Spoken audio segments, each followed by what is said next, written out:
Better to be an unripe green apple than a wormy red one.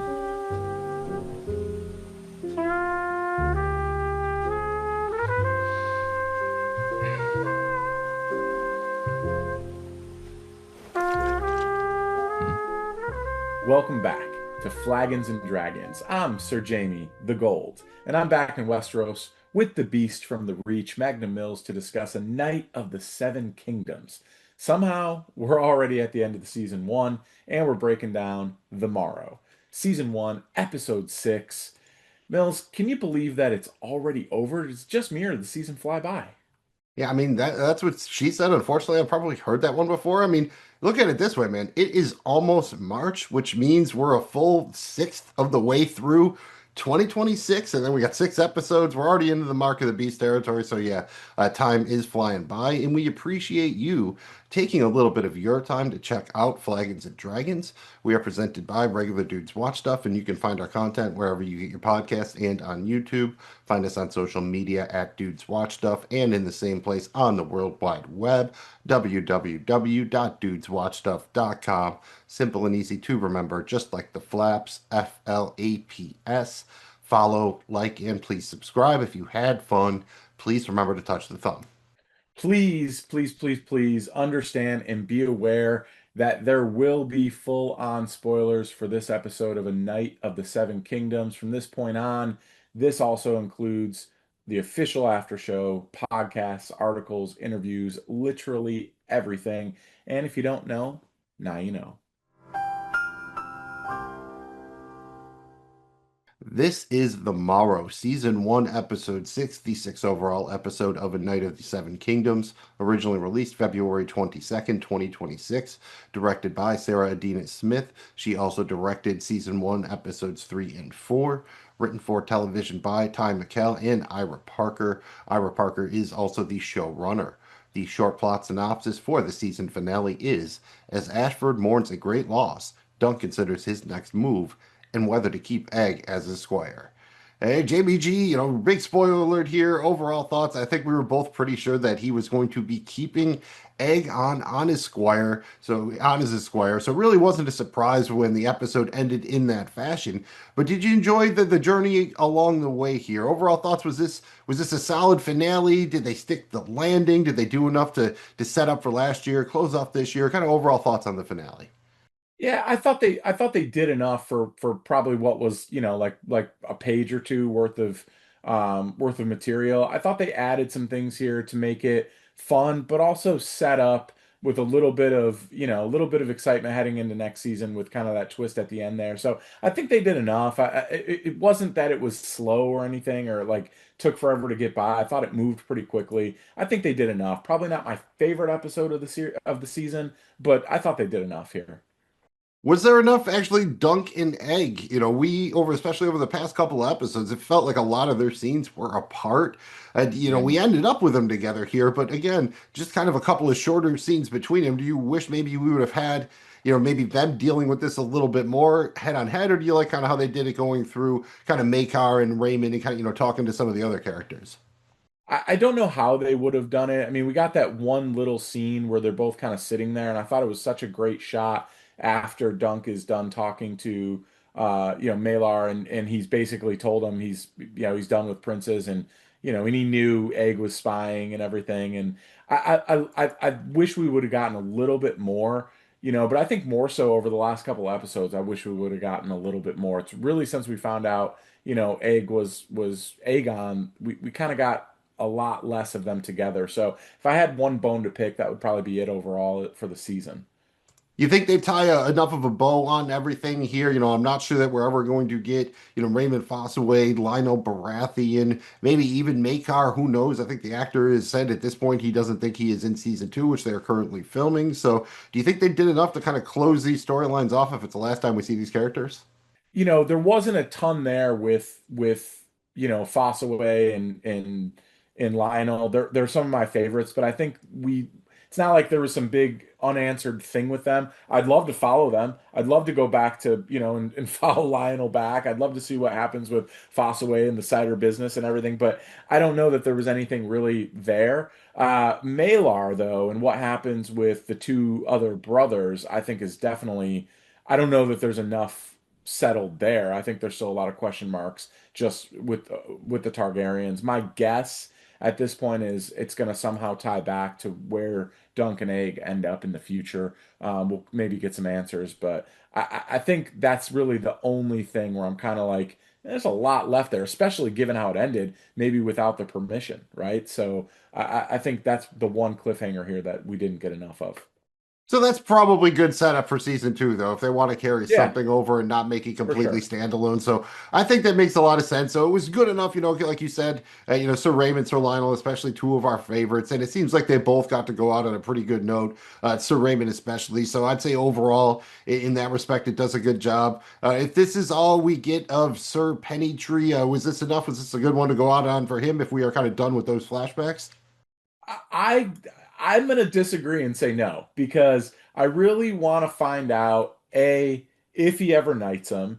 I'm reading the tea leaves here and thinking maybe he didn't, but B, why not? Every time we get these little nuggets, I thought the way they did it with the penny tree was awesome. And yes, that does put a bow on quite a bit, especially considering kind of that scene where he's hammering it in and everything. Thought that was awesome. But man, to be looking back at this season in all honesty, I think these flashbacks really carried a lot of it and really made this have levels and dig a little bit deeper than what we're seeing on the surface in terms of telling the story. And so to me, I think they need him. And I certainly am hoping for a little bit more Sir Harlan. I'm pretty sure that they're going to need something similar, if not these flashbacks, to not pad out the time. But again, none of these novellas are particularly long. So if you lose all the flashbacks, that's a lot of space to fill. I think there is a chance that they could flashback to other times in history, basically. Maybe with Sir Pennytree, maybe with Dunk, maybe not. I'm curious as to see how it goes, but I think that is a possibility. So I would like to keep it open. I thought he was pretty great. I'm with you there. So I think we're both big fans of Sir Arland, hoping he comes back around. Let's kind of just get into the episode discussion here, go over some of the finer points. In Jamie G, I'm pretty sure this was a first, but we go out using contemporary music, using jazz music here. We open with "Alone Together" by Kenny Dorham. Did you think you tuned into the wrong thing for a second? Other than, of course, we're seeing Sir Lionel and his maester kind of there in that weird shot, but this is just different for Game of Thrones, and I'm not saying that in a bad way. But they, going in and out contemporary music, just I mean, some of this the comedic opening here. I mean, it's its own thing, and I like that it's developed its own character, right? Yeah, I thought it was awesome and it was such a unique choice and it was way I personally really enjoyed it. I was like hitting like what is it, Shazam, trying to figure out like who and what it is, adding it to a playlist and whatnot. But like I enjoyed it, but it just speaks to how much different and unique a Night of the Seven King or Night of the Nine? Night of the Seven Kingdoms is, right? Like it's so unique within this universe. And I thought that was a nice little touch there at the end, man. It just kind of kept it real. Really from the opening where they kind of joked about the song, right? The theme song, and then the flying explosive diarrhea all the way through to this. I just thought they stayed true to it, and it was to me it was a little bit of a chef's kiss there. I mean, staying true to it to the point where Sir Lionel just whips it out to take a piss mid-conversation. Yeah. I mean, you got to do what you got to do, I guess. And again, very fun opening scene. Love that shot. I mean, I feel a little bit bad for his maester, but he didn't seem like he was the greatest maester either, considering Dunk seems to be like, you know what I mean, not dying. Like he makes it look like he sounds like they're mortified. Like he's like, I can't do anything for him. Like, dude, doesn't seem that bad. Like I think he is probably going to be okay. So maybe not the greatest maester. Oh, but one thing, the greatest thing, Jamie G, is Sir Lionel's crutch. Did you notice this? He's got the crutch with the custom antlers. That is, Oh yeah. if the Maester was responsible for that, I'll forgive him for some stuff. But if he had nothing to do with the crutch, he's pretty low on Maester, I feel.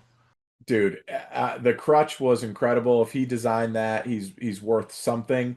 But all jokes aside, I thought just giving a little bit of drama here. I don't think anyone thought Dunk's gonna die. We know there's a season two, right? But there's a little bit of drama where like maybe he's seriously messed up. He's just kind of leaning up against a tree. And I thought it was really cool The way they kind of had him just kind of leaning up there silent, just staring off. And then you got a lot of that too with his flashback to Sir Arlen, that when we think he dies. I know we'll talk about that as we get to it, but that same kind of leaning up against a tree, I really like how they used that there. I thought it was awesome, way of kind of like foreshadowing when it comes back around later in the episode. But with all that, adding Sir Lionel in his commentary around his own maester was just hilarious, and it added a nice little touch of humor here that I think is consistent with what they've been successful at really all season. I mean, maybe I sympathize with Dunk here. Sir Lionel basically says, "Hey, you want to come back to me with Storm's End and join the team, more or less." I love Sir Lionel, Jamie G, but isn't there a chance that he's one of those dudes that's like really fun to hang out with, really fun to party with? But once you either have to go and like work for him or live with him, might it be a little bit different? Might it be a little bit too much, given what we see how he treats the Maester? Like, it might not be a one-off. It might not be a one-off, and he didn't really sell it either. What he call it, incredibly dull. So Yeah, he didn't right. do He the was best bringing sell Dunk along job. to entertain him, not really because it's so awesome that he needs to share it with Right, Dunk. And I right. don't think Dunk wants to be a jester, really. I don't think that that's what he is there for, more or less. I mean, what do you think about the offer? I mean, did you think, you haven't read the novella, did you think there was a chance that that's where Dunk and A can end up going? I mean, I don't know that that's high on his list. I think they're going to kind of carve their own way. And if they happen to pop in there one night on the road, if that's where the road takes them, then I think they will. But I'm thinking more so he's doing what he knows. He's doing a Sir Arlen thing, man, where you just kind of go where the road takes you. Probably the most poignant bit of this exchange is when he basically goes against Baelor, and Dunk really isn't having it. Any good dragon is a dead dragon. Fucking gods. Taylor fought for me. He gave his fucking life. Can you speak of him with a little respect, please? Fuck that, and fuck you! And then Sir Lionel points out, like, we heard a Baylor before the fight basically say, the gods will judge me about kind of going up against the Kingsguard, who are not allowed to harm me. Do you think he had a point here? He said that Baylor risked nothing. I mean, obviously he risked something because he died. This is one of those things where I get where Dunk is coming from totally, because he needed him. Without Baylor, he was, losing a hand and a foot no matter what here. But do you think that our guy Lionel also had a point here, that it was maybe a little bit backhand for Baylor to go into a fight where basically no one was supposed to touch him? 100%. I 100% think he did because, you know, Dunk, I love this because Dunk is looking at it from like the noble cause. Again, very stark vibes here in terms of like, man, he risked his life to defend me and he ended up dying. And you can tell Dunk's feeling the guilt and the blame for all that. But Lionel absolutely had a point here. Like he didn't really he was imagine going it's like going to play a football game where where no one can tackle you, right? So it didn't end up working out that way, and he ended up getting hit by his own brother.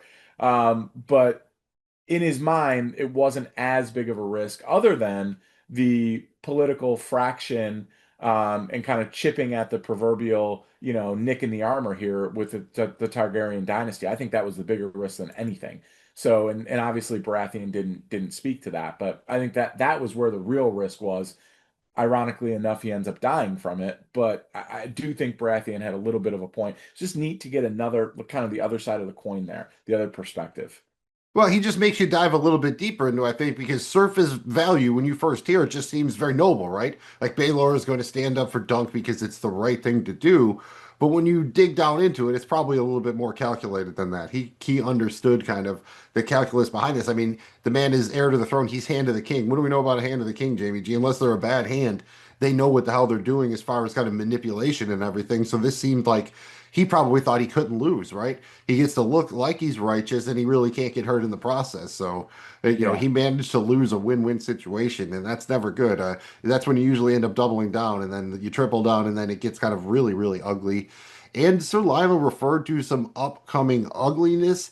I'm taking that to mean, some possible war and rebellion against the Targaryens, right? Because we've heard the Fossaways also talk about this. It seems in general, most of the public is anti-Targaryen. So when he's talking about a big war coming, is that what you're assuming it is?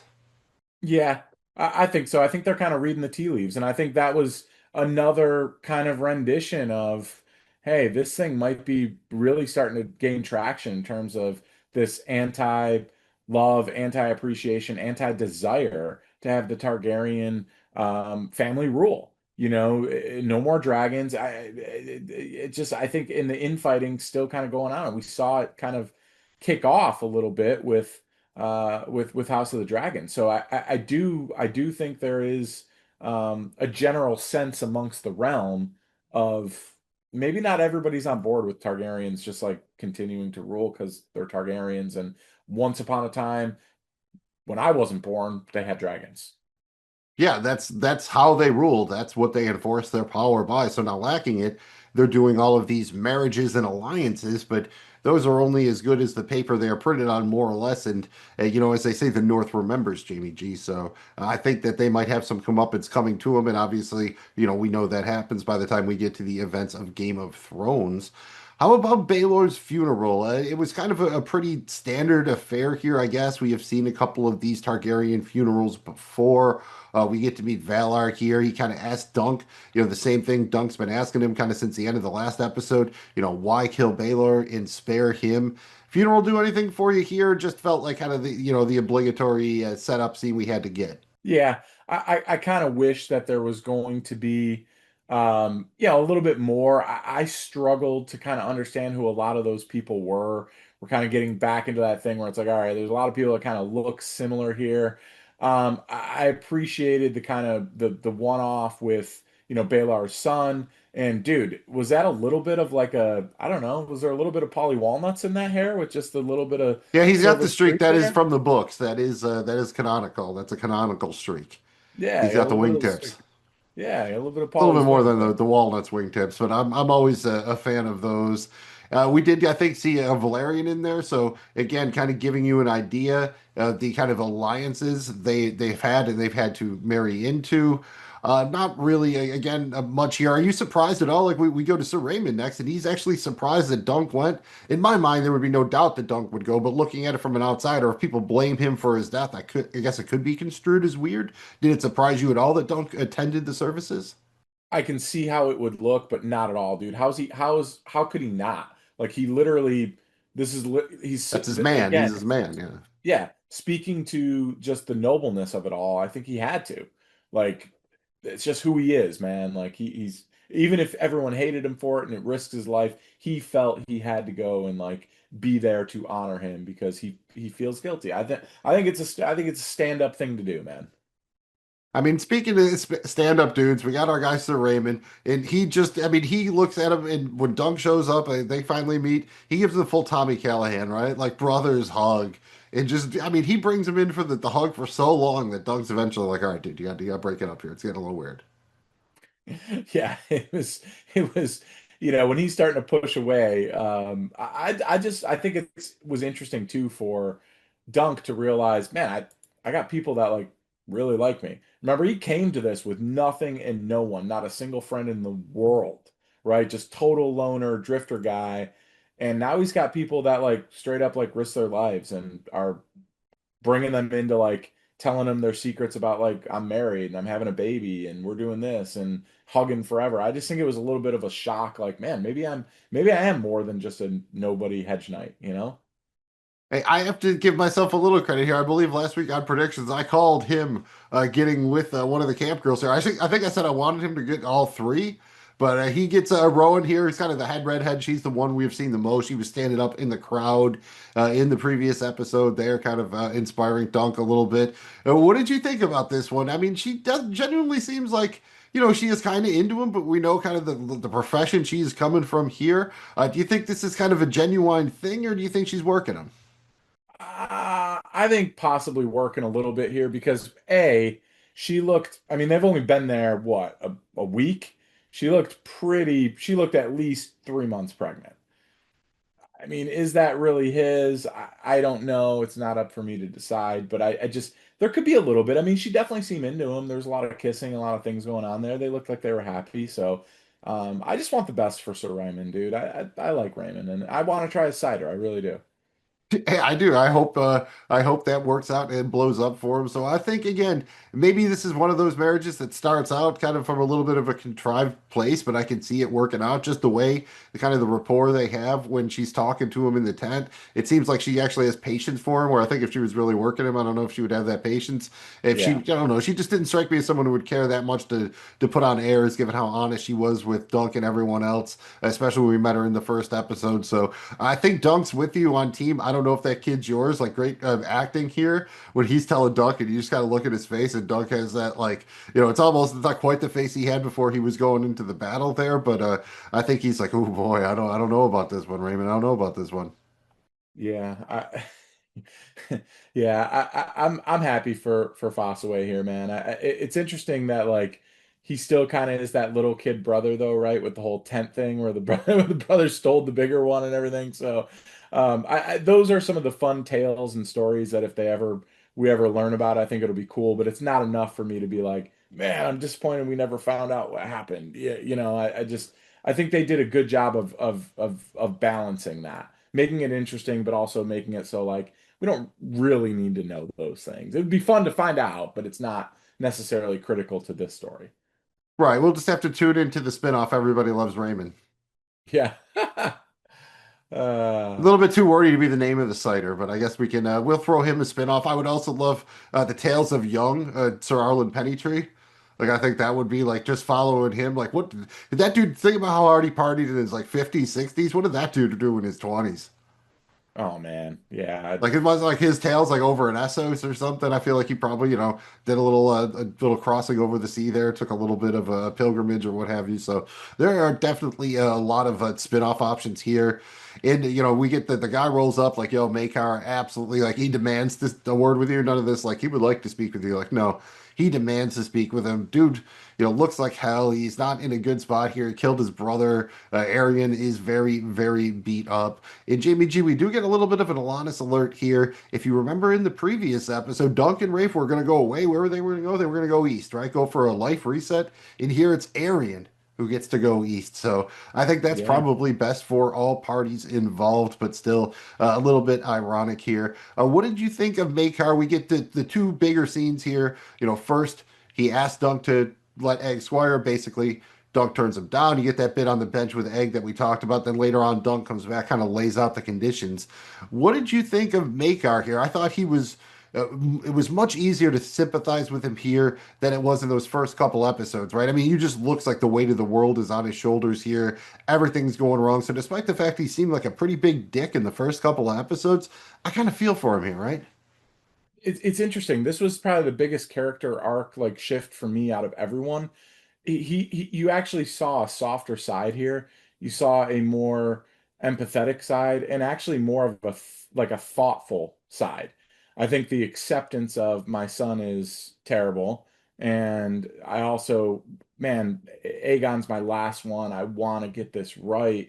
You saw a caring parent here, but also, to me, a lot of what we saw in the brother and Baelor, right? So, I found that really interesting. I didn't necessarily think we were going to get that out of him. Yeah, he had kind of, he's been kind of put through the ringer of emotions here. It's really tough. And, he kind of is looking as Aegon is maybe his last chance, right? He had all these sons. You think you get all these kind of cracks at it. It's like a team, they go to the championship game, right? And somebody loses the rookie year, like, oh, yeah, don't worry, we'll be back next year. Like and after a while, you kind of run out of chances and it doesn't maybe work out that way. You get a nice exchange here with Makar kind of being like, I'm gonna have to live forever with people whispering that I killed my brother, and tells Dunk that more or less like he's gonna hear that too, whether he likes it or not, whether people say it to his face, he will probably always be associated with the death of Baelor.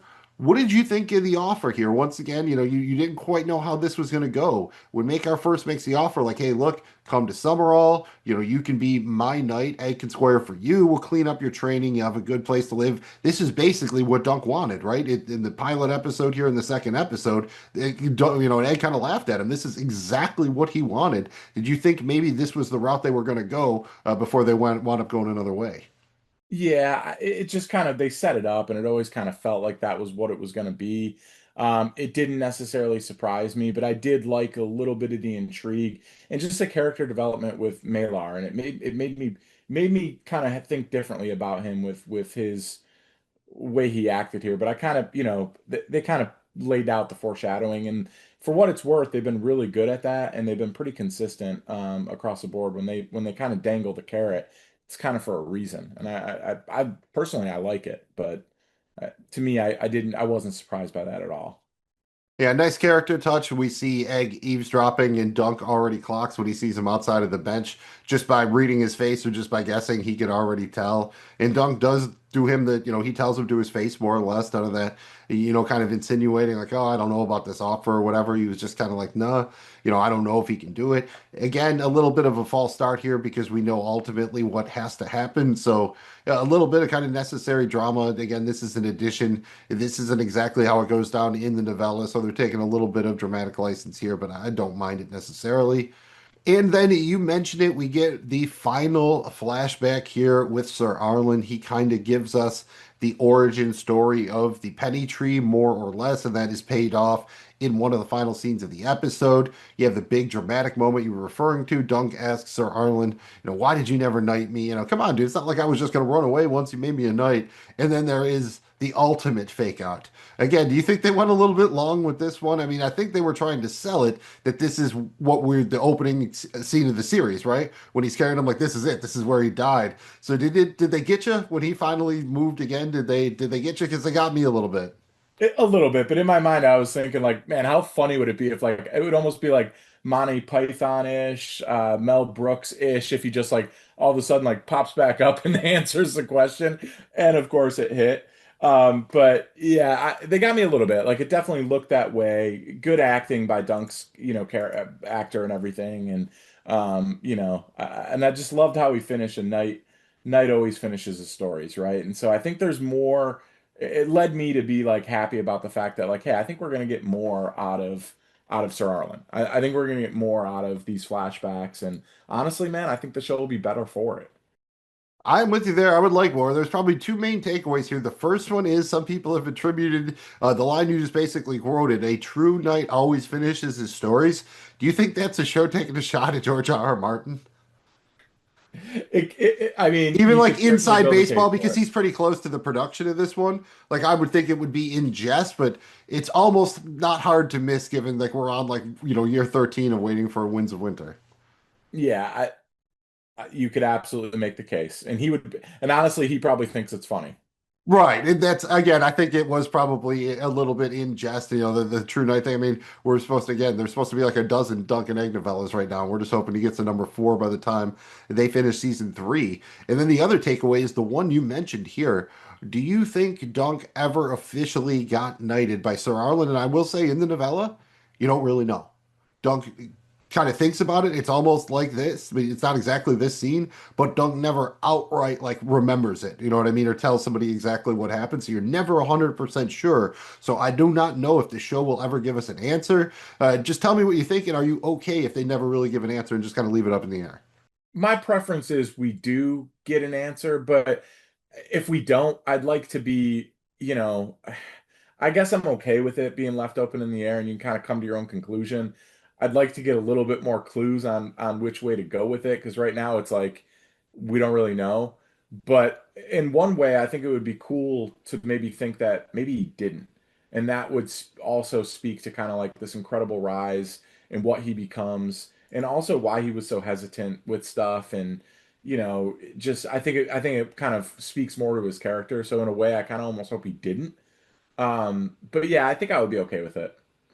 Hey, I don't think we'll get an answer.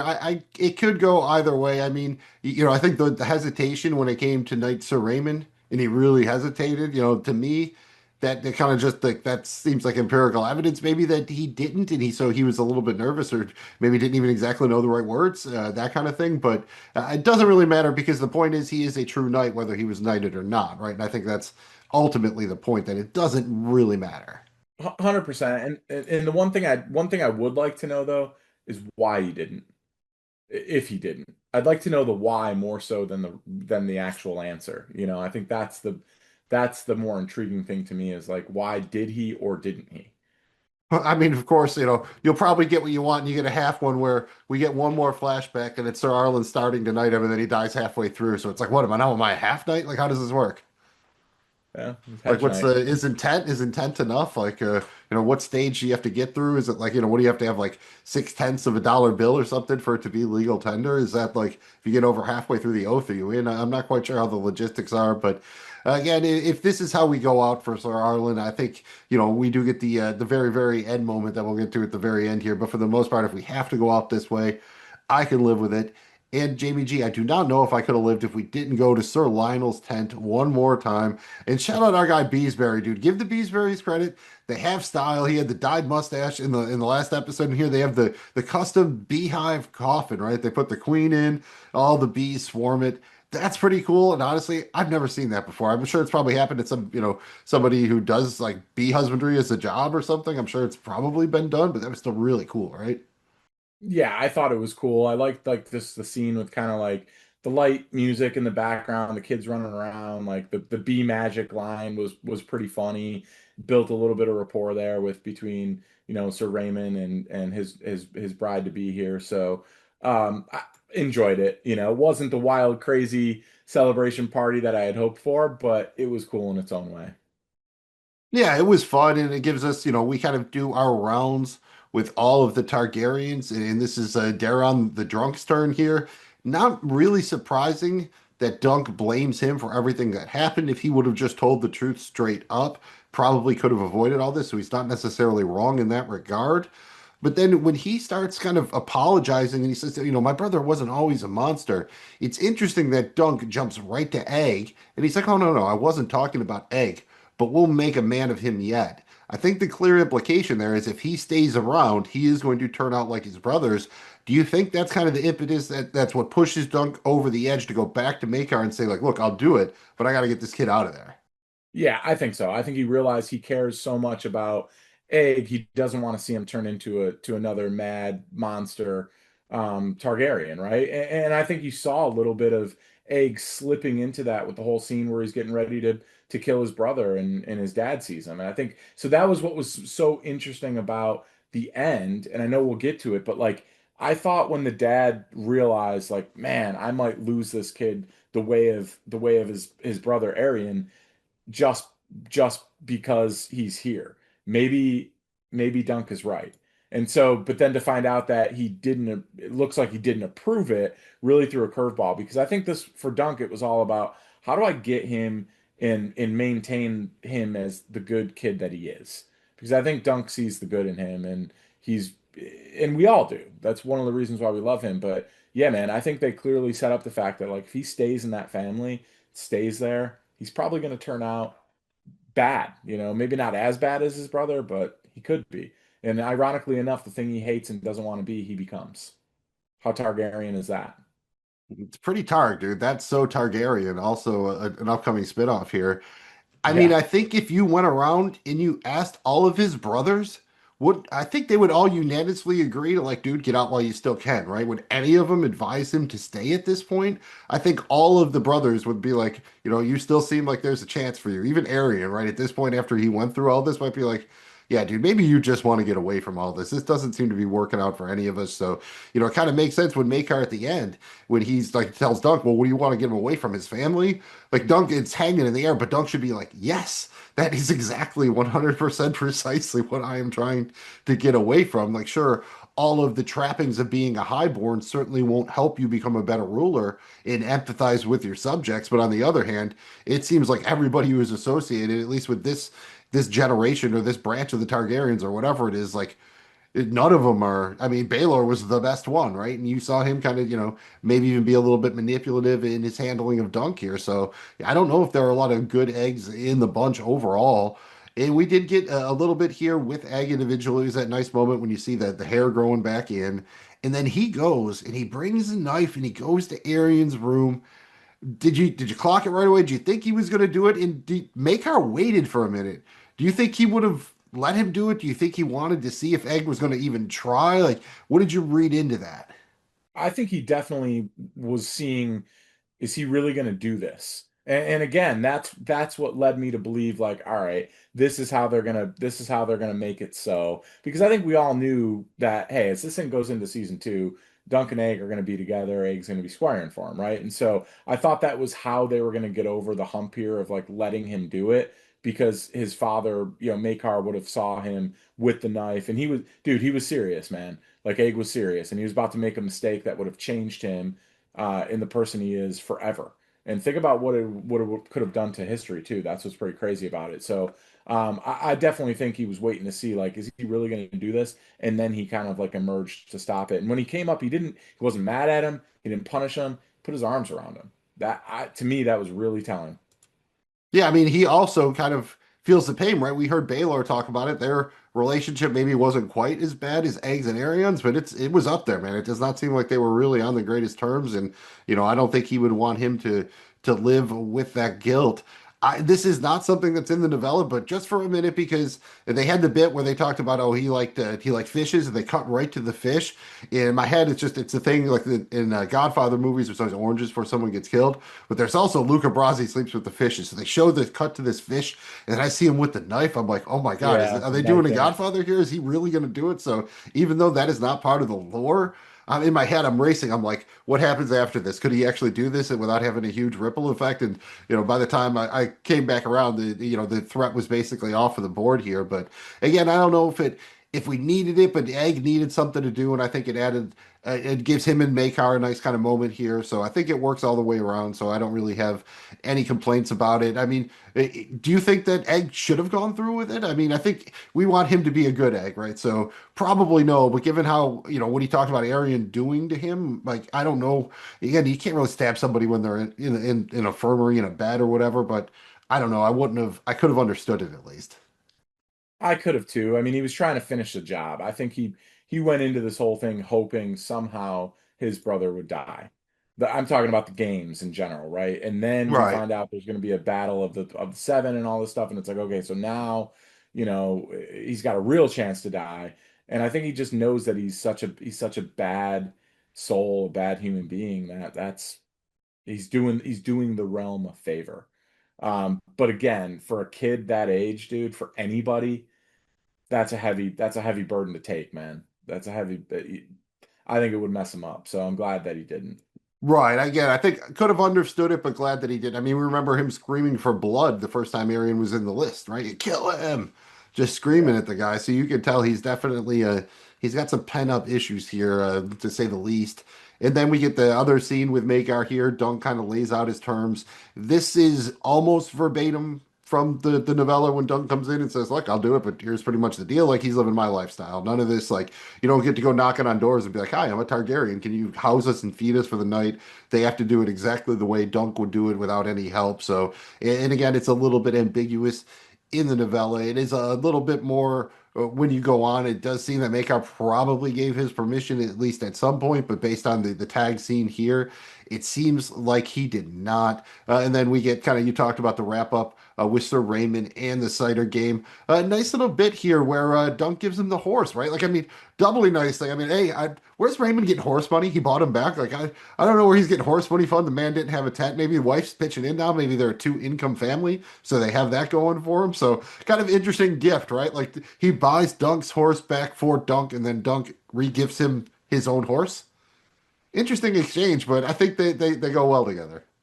Yeah, and again, it was a way to kind of show the bond here and the fact that like Dunk made a friend for life and really kind of more than that, a brother, somebody who's willing to like go out of their way for him.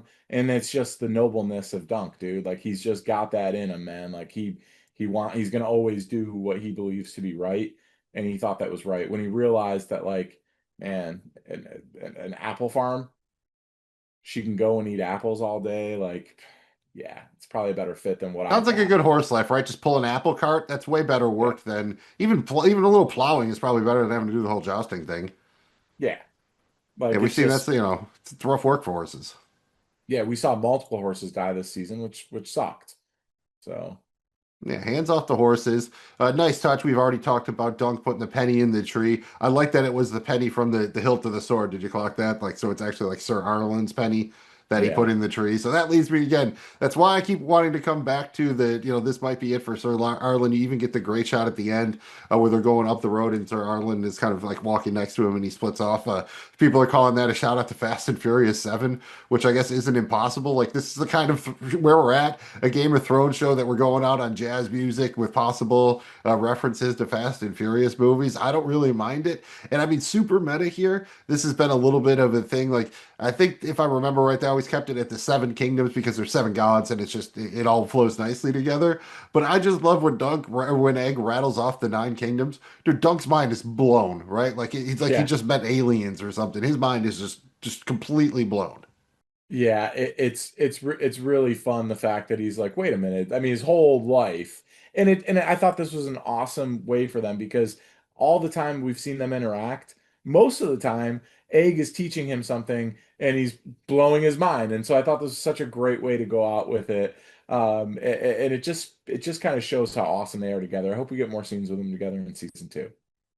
It does sound like they are headed towards Dorne, and if you remember right, that's where our guy Steely Pate mentioned that Tanzel and the puppeteers were headed. So perhaps that they will be meeting up with them. So that would be at least a way to get some of our characters we've already met back into the mix. We've already talked about the tag here, Makar being like, dude, where's Egg? Like, it feels a little bit like Home Alone 2, like, oh my God, how do we leave Kevin again? How did we just leave Aegon again? Like, how does he keep slipping away from us? And then just like we came in on Jazz, we go out on a jazzy note, Jamie G. 16 tons by Tennessee Ernie Ford. I mean, that's a jazz man name if I've ever heard one. You got that right, man. It was not, I don't want to use the word jarring, but it definitely surprised me. But the more I kind of hung on, I was like, it kind of works. Maybe I was just really feeling it and trying to like sell myself on it, but very interesting choice to say the least. Did you notice that the final title card said the Nine Kingdoms? Nine Kingdoms, yes. Nice touch there too. Again, just having fun with it here, and that's a cool thing that we have with the show that we don't have. I mean, we're getting ready to go into season 3 of House of the Dragon, and that is going to be so freaking serious. It's nice to get a little bit of this. Yeah, you get a little bit of, you talked about it here, just the flashbacks at the funeral when you get all the kind of, oh boy, here we go again with everyone with the same hair and the same name, basically. Yeah. You need to get your flashcards out. You got to work on it. It's like bringing back, Guess Who from the day or something. Well, yeah, except nobody has glasses. Yeah, no, And does he have a not many people are mustache? bald. White hair. Who has white hair? And then you don't get. They all have white hair, so that doesn't help. How many of Yeah. them married to their cousin? Like, oh, I'm still more specific, please. Oh man. Well, it is time, in fact, to kick off the award tour here, starting with our favorite alternate episode titles, The Morrow. It's a pretty good one, it's fine, but maybe, just maybe, we can come up with a couple of fun alternatives. Well, if you want to be super meta about it, the shame it's all over because it is a shame it's all over. Luckily, the show is not all over, but the season is. So, and it is a shame. And JBG, if you want to have fun, shout out our girl Red here. Fucking be magic. I don't know why it sounds maybe it's better for a title of the boys, but if that was the title of the episode, it would work. Even just be magic would work, but I would be incredibly intrigued if I'm like, that's the title of the season finale. I mean, I expected Beesbury's to be playing a big role probably, but that would be a fun one. And if you wanted to have a little bit more of a serious option here, I got three. You have Done with Princes, Ripe Green Apples, and then finally my favorite, The Penny Tree. Any of those jump out at you? Fucking Bee Magic is awesome. It's definitely got a Barry vibe to me. I think that would be Oh yeah, hilarious. that's So I would big time Barry vibes. I think I'm gonna go with the Penny Tree though. I just think it's so perfect and really kind of the one of the overarching kind of themes of the season here a little bit. So to me, I think they might have missed an opportunity there with the Penny Tree. Yeah, it feels like again, especially if this is the last time we see Sir Arlen, it'd be a nice way to kind of cap it off or to cap off, this bit of the story, because we'll probably get at least a little bit of a time jump when we go into season 2 as they have to travel, the length of Dorne and that sort of thing. So would have been a nice one to go on. Again, the Morrow is fine, but it definitely sounded like, they're not even pretending like, yeah, this is just us dealing with everything that happened yesterday. Well, next up here on the award tour, we're going to highlight our favorite scene or moment from the Morrow. I'll go first here, Mills. I got to go with that opening scene with Sir Lionel and his maester with Dunk. I thought it was really cool. It was funny, added some humor. You know, I'm a big fan of Lionel here, and also I thought it was cool just that imagery of him leaned up against the tree. We've seen it a lot throughout the season, and then the big moment later in this episode with Sir Arlen leaned up on the tree. I just really like what they did there, and it was made me chuckle out loud. So I gotta give it up for that. That one made it into my top three.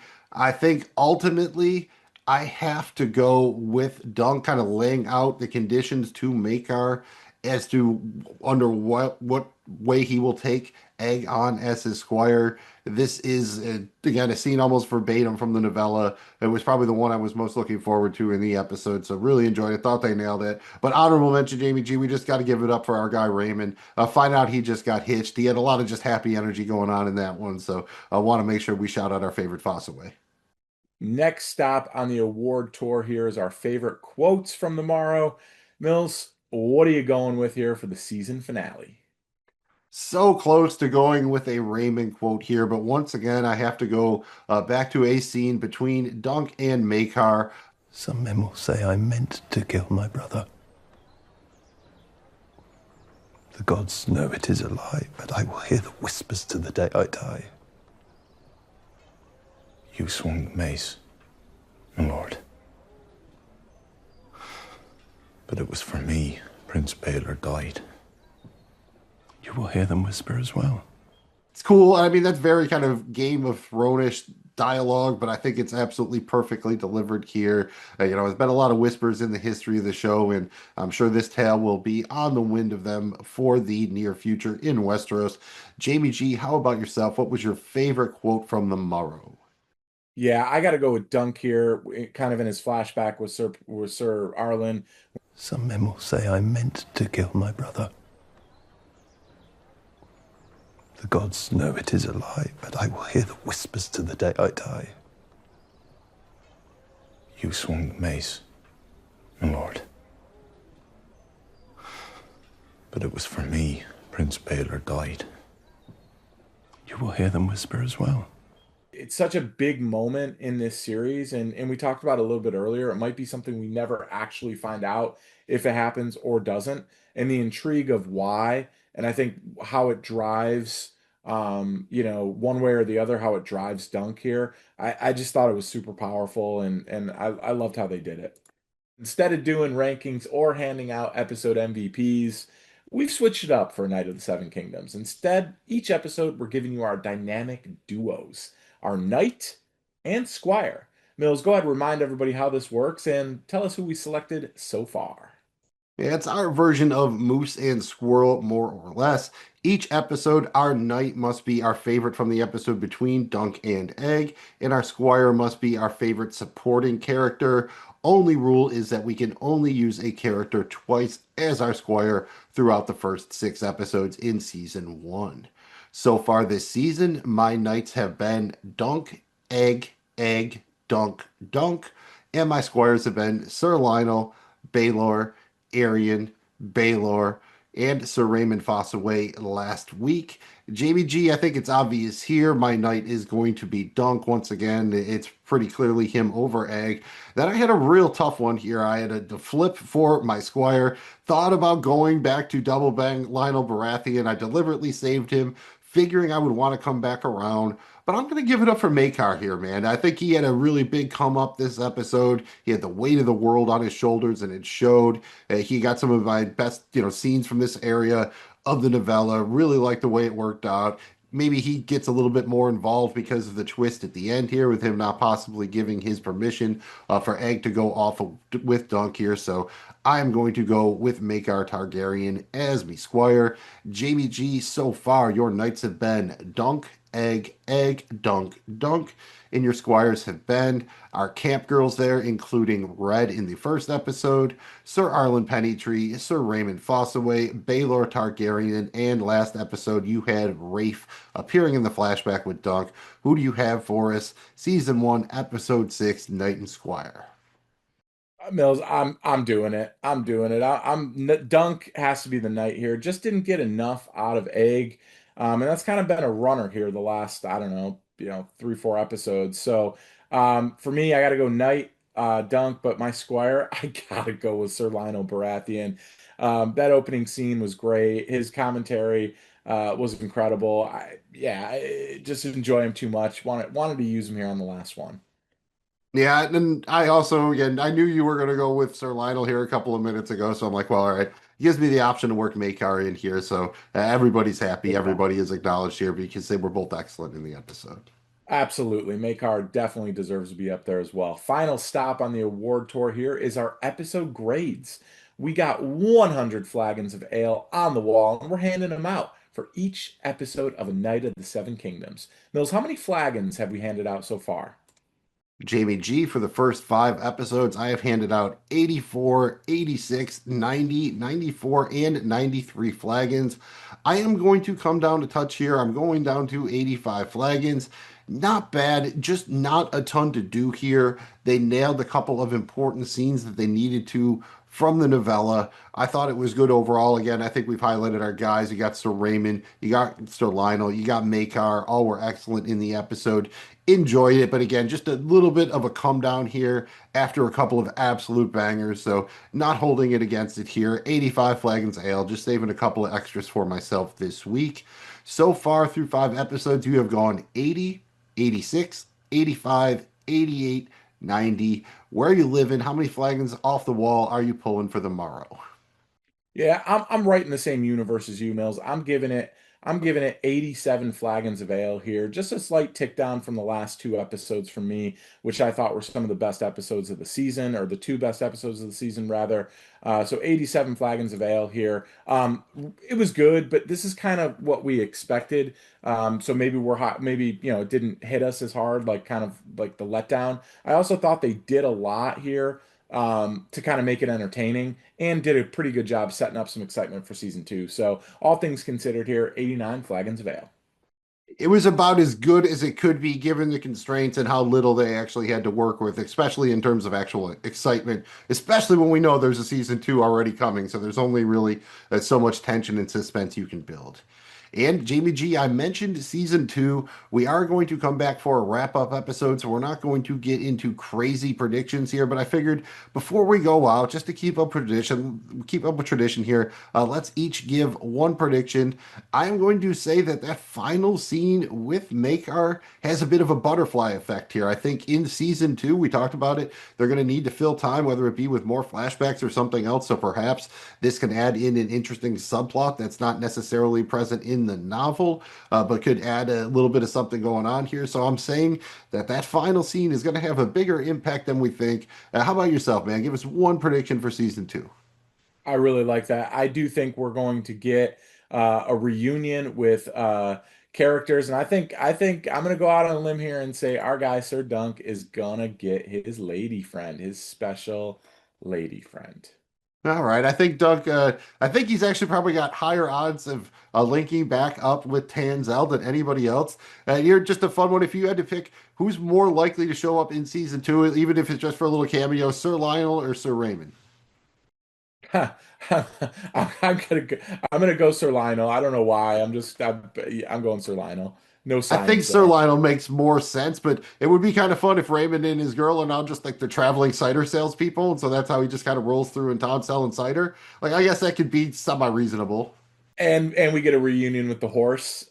That he's got a special place Well, for that's the see animals that and that seems whatnot. but So Sir Lionel's he could just show up at like a noble dinner or something like that. So I think yeah, it's easy enough to work them both in for a cameo. Might be tough to make them integral to the plot, but I think you could probably squeeze them in at least for an appearance one way or the other. So I think we are excited for that. Like I said, we will be back hopefully in the next 7 days or so with a wrap up for season 1, and then we will be back before you know it covering season 3 of the Hot D House of the Dragon. Doing it all here on Flagons and Dragons. Thanks for checking out the show. Any comments, anything you liked, any predictions, anything you didn't like, let us know. Drop it in the comments. Hit us up on the social media. Show is presented by Regular Dudes Watch Stuff. Once again, you can find all of our content wherever you get your pods and on YouTube, on social media at Dudes Watch Stuff, and on the internet at dudeswatchstuff.com. Simple and easy to remember, just like those flaps, FLAPS. Very crucial to our success. follow, like, and please subscribe. If you had fun, please remember to touch that thumb. Until next time, keep your flagons full and your dragons hot. Some people say a man is made out of mud. A poor man's made out of muscle and blood. Muscle and blood and skin and bones. A mind that's weak and a back that's strong. You load 6